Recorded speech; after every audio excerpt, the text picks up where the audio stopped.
Welcome back, everyone, to Hidden History Stories. In today's episode, we're uncovering the rise and fall of an emperor's dream and the great fire that transformed Rome forever. Every story from the past holds a lesson, and this one shows how ambition can reshape a city and destroy its maker. But before we begin, make sure to subscribe, like the video, and share it with anyone who loves exploring the past. And let me know in the comments, what is your favorite historical era? Your support keeps these stories alive. Now, let's begin. The summer of 64 CE was particularly scorching in Rome, and the narrow streets between the seven hills seemed to trap the heat like an oven. Marcus Flavius, a grain merchant, had risen before dawn as usual to inspect his warehouses near the Circus Maximus. The massive chariot racing stadium, capable of holding 250,000 spectators, stood silent in the pre-dawn darkness, but the shops and apartments crowding around it were already stirring to life. What Marcus couldn't know as he walked through the Suburra district that July morning was that he was witnessing the final hours of the Rome he had always known. The fire began near the southeastern end of the Circus Maximus, in the shops that sold flammable goods, oil, cloth, and perfumes.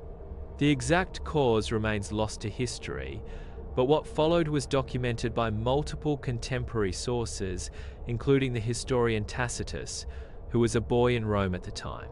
The flames spread with terrifying speed.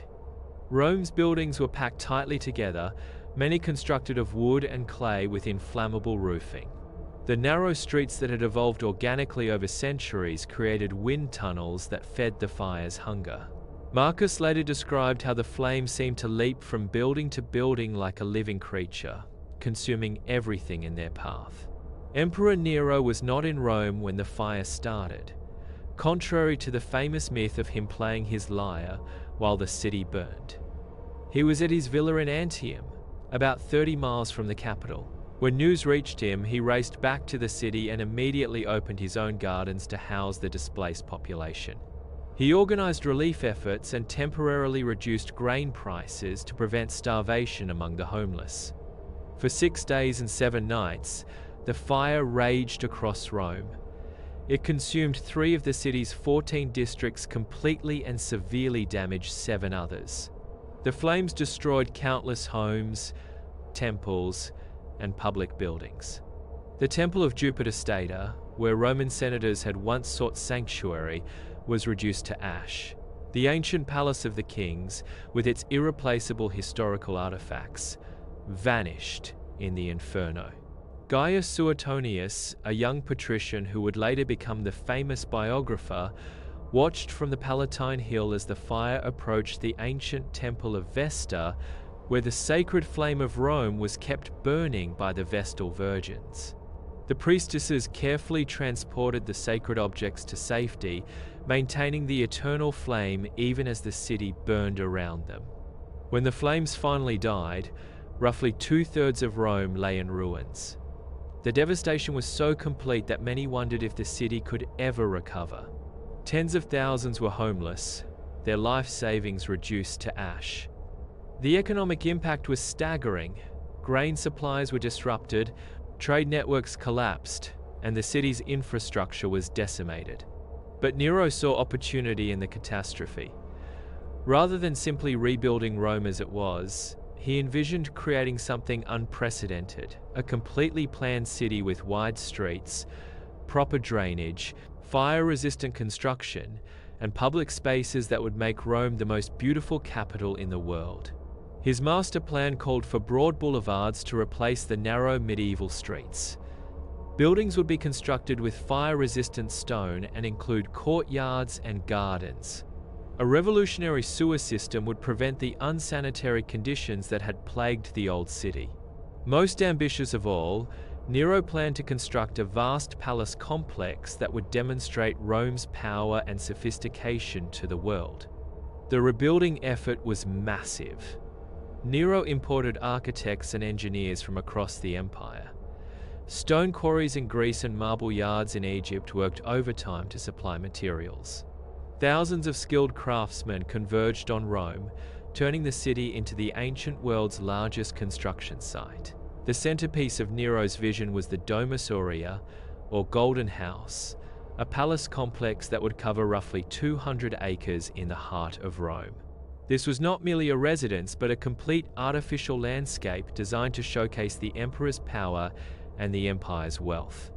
The palace's entrance hall was 120 feet high and contained a colossal bronze statue of Nero himself, standing 120 feet tall. The main banquet hall was circular and rotated continuously, day and night, mimicking the movement of the earth. Engineers designed an intricate system of hidden pipes that could shower dinner guests with flower petals and perfumes. The complex included an artificial lake surrounded by buildings designed to look like cities, creating a miniature world within Rome itself.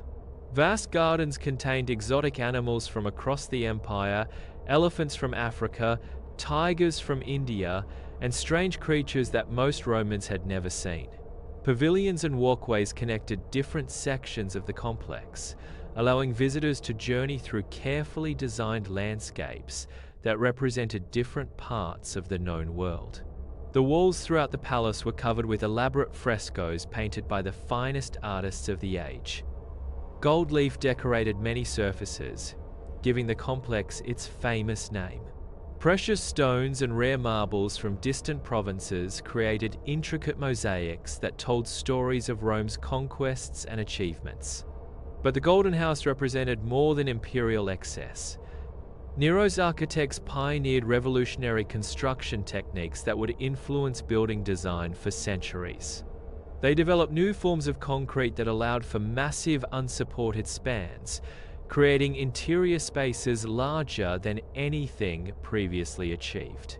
The rotating dining room required engineering innovations that wouldn't be seen again until the Renaissance. The palace's bath complex alone was larger than most public buildings. Multiple bathing pools at different temperatures were supplied by an aqueduct system that brought fresh water from springs in the nearby hills. Slaves operated an elaborate heating system that warmed the floors and walls, creating a climate-controlled environment regardless of the weather outside. Marcus the grain merchant, whose warehouses had burned in the Great Fire, found employment supervising food supplies for the thousands of workers rebuilding the city. He marveled at the transformation taking place around him. Where cramped insular apartment blocks had once stood, wide streets now allowed air and light to reach every building.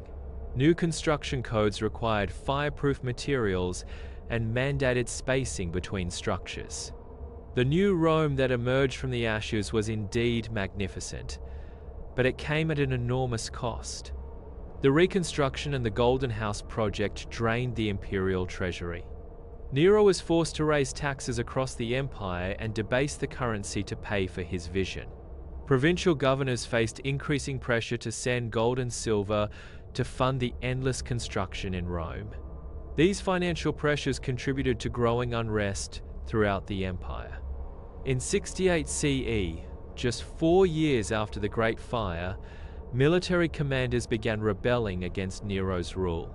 The Senate declared him a public enemy, and facing certain death, Nero took his own life, famously declaring, "What an artist dies with me." After Nero's death, the Golden House was largely abandoned and later built over by successive emperors. The Colosseum was constructed on the site of Nero's artificial lake, and the baths of Titus covered part of the palace complex. For centuries, the Golden House remained buried and forgotten beneath later construction. The rediscovery of the Golden House during the Renaissance created a sensation among artists and architects. When explorers lowered themselves through holes in the ground into the buried rooms, they found perfectly preserved frescoes and architectural innovations that had been lost for over 1,000 years. These discoveries influenced Renaissance masters including Raphael and Michelangelo, who studied the ancient decorative techniques and incorporated them into their own masterpieces.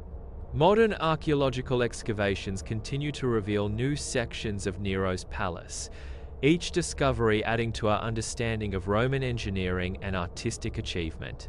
The rotating dining room's mechanism has been reconstructed using ancient techniques, demonstrating the sophisticated understanding of mechanics possessed by Roman engineers. The Great Fire of 64 CE and its aftermath illustrate the remarkable resilience and ambition of Roman civilization.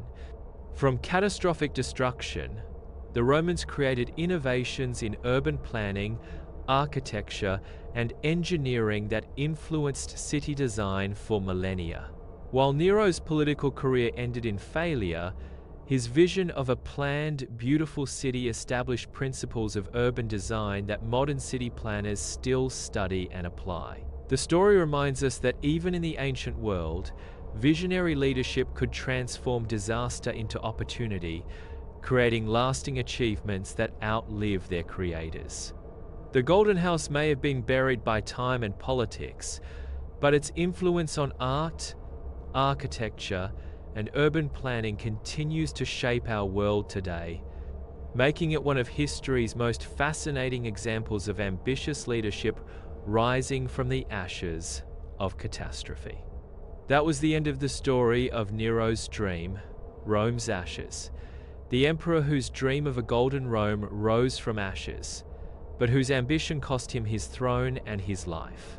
If you found this story fascinating, remember to like, share, and subscribe to the channel so you never miss more hidden history stories.